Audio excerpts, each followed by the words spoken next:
주실 말씀은 시편 136편입니다. 시편 136편 1절에서 26절 말씀 함께 봉독하겠습니다.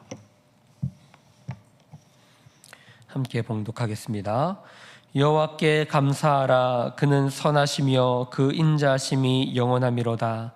신들 중에 뛰어난 하나님께 감사하라. 그 인자하심이 영원하미로다. 주들 중에 뛰어난 주께 감사하라. 그 인자하심이 영원하미로다. 홀로 큰 기이한 일들을 행하신 이에게 감사하라. 그 인자하심이 영원하미로다. 지혜로 하늘을 지으신 이에게 감사하라. 그 인자하심이 영원하미로다. 땅을 물 위에 펴신 이에게 감사하라. 그 인자하심이 영원하미로다. 큰 빛들을 지으신 이에게 감사하라. 그 인자하심이 영원하미로다. 해로 낮을 주관하게 하신 이에게 감사하라. 그 인자하심이 영원하미로다. 달과 별들로 밤을 주관하신 이에게 감사하라. 그 인자하심이 영원하미로다. 애굽의 장자를 치신 이에게 감사하라. 그 인자하심이 영원하미로다. 이스라엘을 그들 중에서 인도하여 내신 이에게 감사하라. 그 인자하심이 영원하미로다. 강한 손과 펴신 팔로 인도하여 내신 이에게 감사하라. 그 인자하심이 영원하미로다. 홍해를 가르신 이에게 감사하라. 그 인자하심이 영원하미로다. 이스라엘을 그 가운데로 통과하게 하신 이에게 감사하라. 그 인자하심이 영원하미로다. 바로와 그의 군대를 홍해에 엎드리신 이에게 감사하라. 그 인자하심이 영원하미로다. 그의 백성을 인도하여 광야를 통과하게 하신 이에게 감사하라. 그 인자하심이 영원하미로다. 큰 왕들을 치신 이에게 감사하라. 그 인자하심이 영원하미로다. 유명한 왕들을 죽이신 이에게 감사하라. 그 인자하심이 영원하미로다. 아모리인의 왕 시온을 죽이신 이에게 감사하라. 그 인자하심이 영원하미로다. 바산 왕 옥을 죽이신 이에게 감사하라. 그 인자하심이 영원하미로다. 그들의 땅을 기업으로 주신 이에게 감사하라. 그 인자하심이 영원하미로다. 곧 그 종 이스라엘에게 기업으로 주신 이에게 감사하라. 그 인자하심이 영원하미로다. 우리를 비천한 가운데에서도 기억해 주신 이에게 감사하라. 그 인자하심이 영원하미로다. 우리를 우리의 대적에게서 건지신 이에게 감사하라. 그 인자하심이 영원하미로다. 모든 육체에게 먹을 것을 주신 이에게 감사하라. 그 인자하심이 영원하미로다. 하늘의 하나님께 감사하라. 그 인자하심이 영원하미로다. 아멘. 오늘은 시편 136편의 말씀을 우리 함께 살펴보도록 하겠습니다. 계속되는 하나님을 향한 찬양의 시편들이 이어지고 있습니다. 오늘 말씀에서는 여호와께 감사하라. 그의 인자하심이 영원하미로다. 그 인자하심이 영원하미로다. 계속되는 이 반복. 하나님께서 창조와 출애굽과 또 약속의 땅 가나안을 정복하게 하시며, 그리고 그 백성들, 이스라엘 백성들을 먹이시고 돌보시는 그 하나님, 하나님께 감사하라라는 찬송을 반복해서 올려드리고 있습니다. 이 하나님을 찬양하는 내용들을 먼저 잠깐 살펴보면요, 먼저 창조에 대해서 하나님을 찬양하고 있습니다. 인간이 아무리 뛰어나다, 인간의 능력과 과학 기술이 아무리 발달했다라고 하더라도 인간의 능력은 작은 겨자씨나 어떠한 씨앗 하나도 스스로 만들어낼 수 없는 것이 인간입니다. 인간이 마치 대단한 능력을 가진 것처럼 어떤 것도 복제했다, 무슨 어떤 기술을 만들어냈다라고 하지만 근본적인 세상의 시작, 생명의 시작은 아무것도 만들어낼 수 없습니다. 빈 공간에서 인간이 무언가를 창조해낼 수 없다는 것이죠. 창조라는 것은 오직 하나님만이 하실 수 있는 일입니다.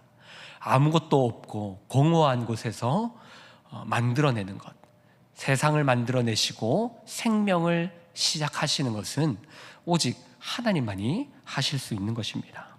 그 창조의 하나님을 찬양하고 있는 것이죠. 지혜로 하늘을 지으시고 큰 빛을 지으시고 해로 낮을 주관하게 하시고 달들과 별들로 밤을 주관하게 하시는, 창조라는 것은 무질서한 세상 가운데 달들과 해와 별들과 해를 만드시고 물속에서, 공허한 물속에서 묻을 드러나게 하셔서 땅을 만드시고 거기에 생명들이 열매 맺게 하심으로 질서들을 만드십니다. 무질서한 그리고 혼돈한 세상 속에서 하나님은 세상을 시작하십니다. 이것이 바로 하나님의 창조입니다. 우주 구석구석을 지으시고 세상을 다스리시는 그 하나님, 그 하나님의 위대하심을 찬양하고 있는 것이죠. 그리고 그 하나님은 이 세상이 그냥 죄악으로 흘러가도록 내버려 두지 않습니다. 아담의 범죄 이후 인류는 끊임없이 범죄, 죄악을 저지르지만 그 인류를 내버려 두지 않으시고 아브라함을 택하여서 부르시고 그리고 그 아브라함의 족속들로 인하여 세상이 복을 받게 하십니다. 애굽에서 그 아브라함의 후손들이 종살이하고 있을 때, 세상 왕국에서 종살이하고 있을 때 하나님은 그 백성들을 인도하여 내시고 당신이 이루실 나라가 무엇인지를 약속의 땅에서 성취하십니다. 그러나 그 백성들이 여전히 그 일들을 완수하지 못할 때에도 바벨론 포로 생활과 그리고 그 생활 이후에 돌아와서 말씀을 통하여 또 예수 그리스도의 성육신을 통하여 그 나라가 무엇인지를 알게 하십니다. 구원의 은혜를 베푸셔서 하나님의 나라를, 하나님의 은혜를 깨닫게 하십니다.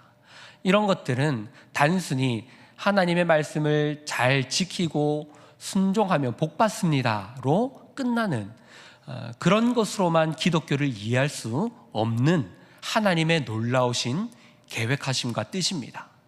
하나님이 이루고자 하는 나라는 내 말 그냥 너는 아무 생각하지 말고 내 말만 잘 들어라 라고 해서 이루어지는 나라가 아니라 하나님이 원하시는 그 세상을 우리는 때로는 죄도 짓고 때로는 일어서고 몇 번 잘못하다가 잘해보기도 하고 그런 일들이 복합적으로 우리의 삶에서 일어나면서 그 하나님이 무엇을 원하시는가를 깨달아 알게 되는 것입니다.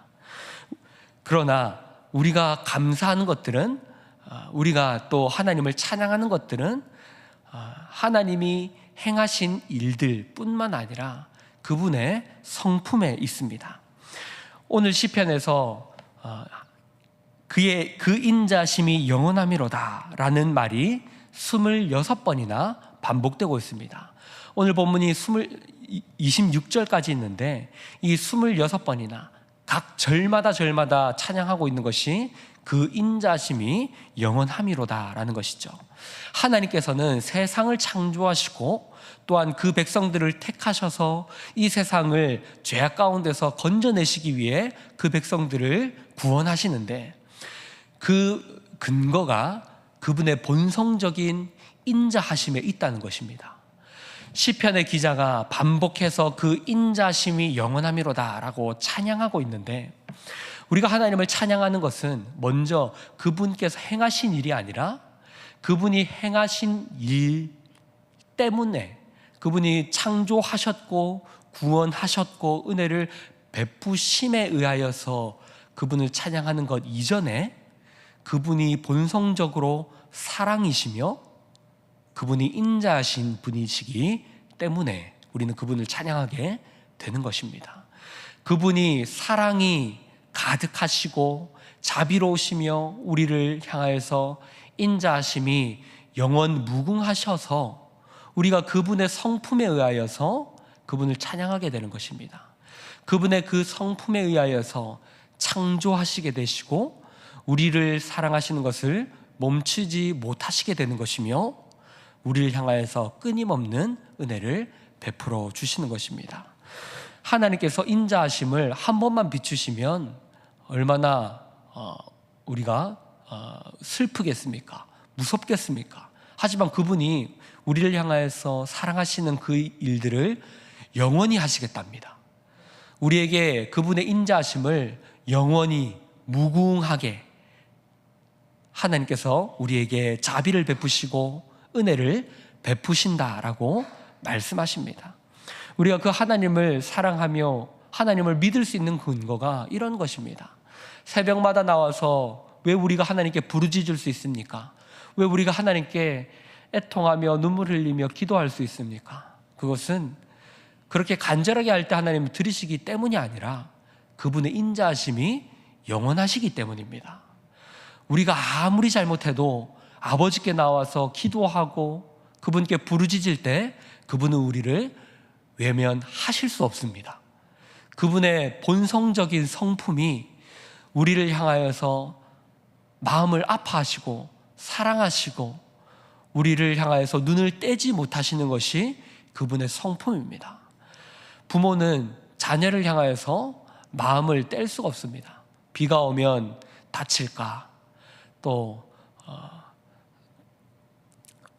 해가 뜨면 덥진 않을까, 그리고 오늘은 잘 지내고 있을까, 밥은 잘 먹고 다닐까, 이렇게 걱정하는 것이 부모의 마음입니다. 이 마음으로 하나님은 우리를 향하여서 늘 생각하고 바라보고 사랑하고 계신다는 것이죠. 그분의 이 아름다우신 성품, 우리는 그 성품을 닮아가야 하는 겁니다. 교회가 아름다워지는 것, 위대해지는 것은 무엇입니까? 하나님의 성품을 닮아감으로 위대해지고 아름다워지는 것입니다. 교회당과 예배당을 멋지고 크고 화려하게 짓는 것, 그리고 능력 있는 세상에서 성공한 성도들이 모여서 그 교회가 위대해지는 것이 아니라 세상에서 볼 수 없는 하나님의 아름다우심과 위대하심을 닮아가는 성도들, 그 성도들이 교회를 위대하고 아름답게 만들어가는 것입니다. 우리는 세상 가운데 그 하나님의 성품으로 살아가야 합니다. 하나님의 형상으로 지음받았다는 것은 세상에서 볼 수 없는 그 성품으로 지음받았다는 것입니다.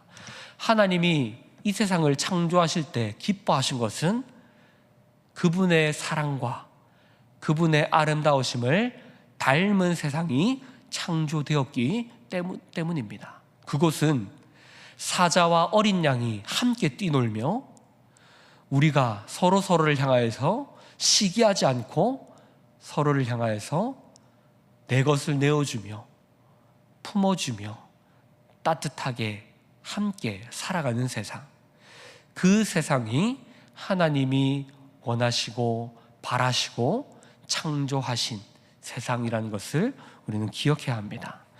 교회가 그것을 해야 합니다. 세상 가운데 하나님의 성품을 교회가 드러내야 합니다. 다른 것들로 영광을 찾으려고 해서는 안 됩니다. 교회 안에 세상의 방식들이 들어와서 그 방식으로 영광을 드러내려고 한다면 교회는 교회의 빛과 소금됨을 잃어버리고 이름만 교회됨을 나타내며 세상 속에서 교회의 역할을 감당하지 못하게 될 것입니다. 하나님의 그 성품을 담아내는 교회, 하나님의 아름다우심을 담아내는 교회, 그것이 우리가 품어야 할 사명일 것입니다. 말씀을 정리하겠습니다. 시편의 기자는 하나님을 계속해서 찬양하고 있는데 그 찬양에 반복되는 찬양의 내용들은 하나님이 행하신 일들뿐만 아니라 근본적으로 하나님의 인자하심이었습니다. 하나님께서 그 인자하심을 영원히 베푸십니다. 우리는 그 하나님을 의지하며 감사하며 나아가며 또 그 감사함을 넘어서서 그 하나님을 닮아가야 합니다. 우리가 하나님을 찬양하는 것은 그 하나님의 아름다우심에 매료되어서 찬양하게 되지만 더 나아가서 그분께서 우리를 그렇게 만들어가고 계십니다. 우리가 그 하나님을 닮아서 하나님의 인자하심을 나타내는 하나님의 백성으로 이 세상을 살아갈 수 있기를 주님의 이름으로 축복합니다. 우리 말씀을 기억하면서 함께 우리 기도하실 때에 우리 공통의 기도 제목 이전에 나와 세상을 지으시고 구원하신 하나님을 찬양하게 하소서. 세상을 창조하시고 구원하신 그 하나님, 그 인자하신 하나님을 우리가 찬양하게 하여 주시옵소서라고 기도하시고 공통의 기도 제목으로, 개인의 기도 제목으로 기도하겠습니다. 기도하시겠습니다.